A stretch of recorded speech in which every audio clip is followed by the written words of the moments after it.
కల్తీ కల్లు ఘటనలో పోలీసులు దర్యాప్తు ముమ్మరం చేశారు. ఈ ఘటనకు సంబంధించి 7 నిందితులను అదుపులోకి తీసుకున్నారు. బాలానగర్ ఎక్సైజ్ పిఎస్లో 5, కూకట్పల్లి కేపీహెచ్పీ పోలీస్ స్టేషన్లలో 3 కేసులు నమోదయ్యాయి. ఈ నేపథ్యంలో 5 కల్లు కాంపౌండ్ల నుంచి శాంపిల్స్ సేకరించిన అధికారులు నారాయణగూడ ఎక్సైజ్ ల్యాబ్కు పంపించారు.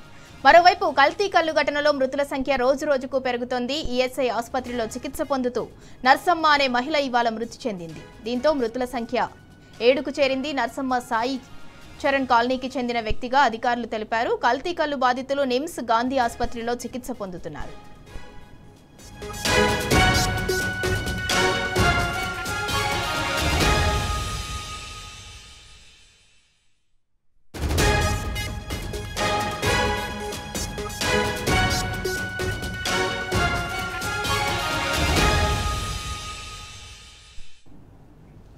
ఇదే అంశానికి సంబంధించి మరింత సమాచారం మా ప్రతినిధి రంజిత్ అందిస్తారు.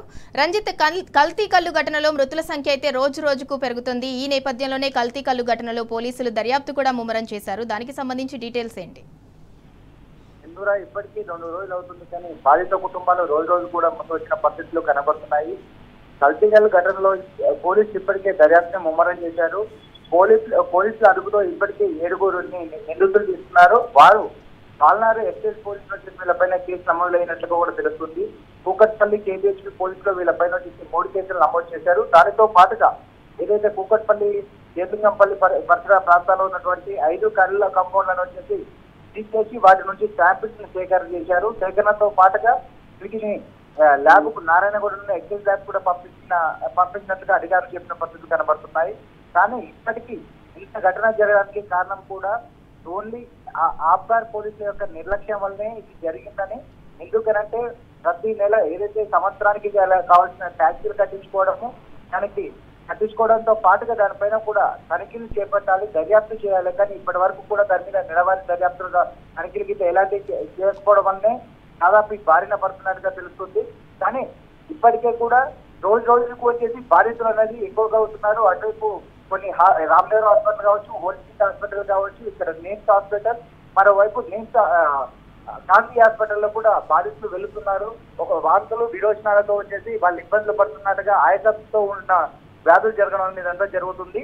ఇప్పటికీ 7 చనిపోయారు. సీతారాం 47 సంవత్సరాల సీతారాం, చాకలి బొజ్జమ్మ, నారాయణమ్మ, స్వరూప, మౌనిక, నారాయణ, నర్సమ్మ అని ఇప్పటికీ కూడా 7 చనిపోయారు. వీళ్ళందరూ కూడా ఎల్లమ్మ బండ్ల సాహిత్య కాలనీకి చెందిన వాసులుగా వీళ్ళందరూ కూడా రోజువారీ కూలీగా ఉండి ఉదయం వెళ్తే సాయంకాలం కూడా పొట్ట ఖర్చు కోసం కూడా డబ్బులు తెచ్చుకొని దానిలో ఏదైతే అంటే సాయంకాలం ఉదయం నుంచి సాయంకాలం వరకు కష్టపడిన వ్యక్తులు సాయంకాలం ఏదో తృప్తి కొరకు తాగిన కళ్ళలో వచ్చేసి ఇలాంటి ఇట్లనే ఉన్నటువంటి ఆల్కహాల్ పదార్థాన్ని ఎదిగేసి కూడా ఈ డబ్బును కొలగొట్టిన పరిస్థితులు కనబడుతున్నాయి. ఈ ప్రమాదకరమైన కెమికల్ ని ఒకవైపు మహారాష్ట్ర, ఇతర రాష్ట్రాల నుంచి కూడా ఈ కెమికల్ ని రాబట్టుకున్నారు. దానిని అంటే ఏదైతే కల్లు కాంపౌండ్లు అనేది హైదరాబాద్ నగరంలో లేవు కాబట్టి స్థానిక శివార్లో ఉన్నటువంటి ఊర్ల నుంచి కల్లును తీసుకొచ్చేసి దాంట్లో 10 నుంచి 20% మాత్రమే కల్లును చేసి మిగతా 80% కూడా కెమికల్ ని కలిపి ఆ కెమికల్ సంబంధించిన కల్లును అనేది అమ్ముతున్నట్లుగా కూడా స్థానికులు చేసి ఆగ్రహం వ్యక్తం చేస్తున్నారు. కానీ దీనిపైన ఒక ప్రముఖ రాజకీయ నాయకుడు, కాంగ్రెస్ సంబంధించిన ఒక నాయకుడు, ఆయనకు వెనకాల వచ్చేసి గతంలో పోటీ చేసి కాంగ్రెస్ పార్టీ జేలింగంపల్లిలో పోటీ చేసి ఓడిపోయిన వ్యక్తికి సంబంధించిన అనుచరుడుగా కూడా చెప్తున్నారు. కేవలం రాజకీయ నాయకుల అండదండలతోనే కూడా వీళ్ళు వ్యాపారాలు సాగిస్తున్నారని కూడా చెప్తున్నారు.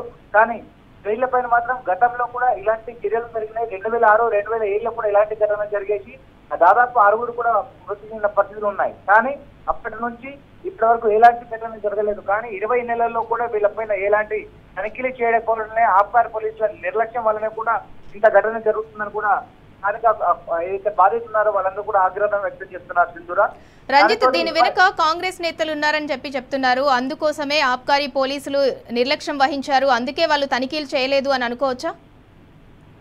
ఖచ్చితంగా గత కొంతకాలంగా కూడా ఇక్కడ జరుగుతున్నట్టుగా స్థానికంగా పోలీస్ స్టేషన్ కు ఫిర్యాదు చేసినప్పటికీ వాళ్ళు ఈ విధంగా కల్తీ కల్లు ఇవ్వడం వల్ల ఉదయం 9 గంటలకు చూసుకున్నట్లయితే అక్కడ భారతదేశ పరిస్థితి కనబడుతుంది. సాయంకాలం 5 గంటల నుంచి కూడా కూలీ ముగించుకొని డబ్బులు సేకరించుకొని వచ్చిన తర్వాత కూడా వాళ్ళ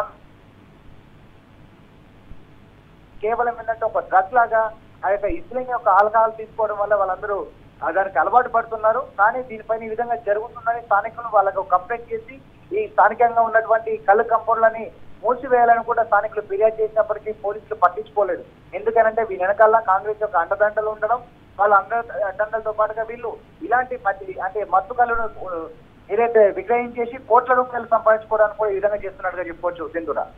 అయితే రంజిత్, ఇప్పటికే కల్తీ కళ్ళు ఎవరైతే సేవించారో ఇప్పటికే మృతుల సంఖ్య 7గురికి చేరింది. మిగతా వారికి నిమ్స్ అలాగే గాంధీ ఆసుపత్రిలో చికిత్స కూడా అందుతున్నట్లు తెలుస్తుంది. ప్రస్తుతం బాధితుల పరిస్థితి ఏ విధంగా ఉంది? దాదాపు 28 మంది వరకు కూడా ఈ నిమ్స్ హాస్పిటల్లో కావచ్చు, గాంధీ హాస్పిటల్లో కూడా ట్రీట్మెంట్ పొందుతున్నారు. కానీ దీంట్లో జరిగే కొత్త విషయాలు వెలుగులోకి వచ్చే విషయాలు ఏంటంటే, నిన్న సాయంకాలము వాళ్ళ ఇంట్లో వాంతులు విరోచనాలై హాస్పిటల్కు రాలేక ఇంట్లో చనిపోయిన ఒక వ్యక్తి దహన సంస్కారాల కోసమై వాళ్ళు ఏదైతే దహన సంస్కారాల కోసం తీసుకెళ్తుంటే కూడా అక్కడికి పోలీసులు వెళ్ళేసి ఏమైంది, దేనివల్ల చనిపోయిందని అడిగినట్లయితే ఇట్లా కళ్ళు తాగడం వల్ల ఈ విధంగా చనిపోయింది తన తల్లి అని చెప్తే కొడుకుని తీసుకొచ్చి కూడా ఫిర్యాదు సేకరించారు కూకట్పల్లి పోలీస్ స్టేషన్ లో. దాంతో పాటు గత 3 రోజుల క్రితం కూడా ఒక 42 సంవత్సరాల చిన్న ఒక మహిళ చనిపోతే ఆ మహిళని మహబూబ్నగర్ జిల్లాకు పంపించి కూడా అంత్యక్రియలు చేశారు. అంటే గత వారం రోజుల కాంచి కూడా ఇలాంటి వాంతులు విరోచనాలు కావడం, హాస్పిటల్కు వెళ్ళడము, ఇబ్బందులు పడడము, హాస్పిటల్ పాలు కావడము, మృతి చెందడం ఇలాంటి అన్ని జరుగుతున్నప్పటికీ కూడా దాన్ని గోప్యంగా ఉంచారు పోలీసులు కావచ్చు, స్థానికులు లీడర్లు కావచ్చు.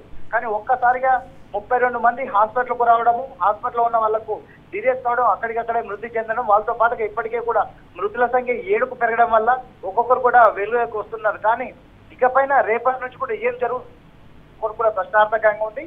కానీ ఇంత జరుగుతున్నప్పటికీ కూడా ముఖ్యమంత్రి రేవంత్ రెడ్డి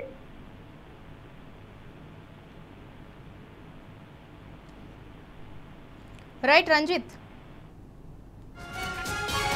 థ్యాంక్ యూ రంజిత్. కల్తీ కల్లు ఘటనలో మృతుల సంఖ్య అయితే రోజు రోజుకు పెరుగుతుంది. ఈ నేపథ్యంలో కల్తీ కల్లు ఘటనలో పోలీసులు దర్యాప్తు వేగవంతం చేశారు. 7గురు నిందితులనైతే ఇప్పటి వరకు పోలీసులు అదుపులోకి తీసుకున్నారు. బాలానగర్ ఎక్సైజ్ పోలీస్ స్టేషన్లో 5 కేసులు, కూకట్పల్లి కేపీహెచ్పీ పిఎస్లో 3 కేసులు నమోదయ్యాయి. అలాగే మొత్తంగా 5 కల్లు కాంపౌండ్ల నుంచి శాంపిల్స్ సేకరించి వాటిని నారాయణగూడ ఎక్సైజ్ ల్యాబ్కి అయితే అధికారులు పంపించారు.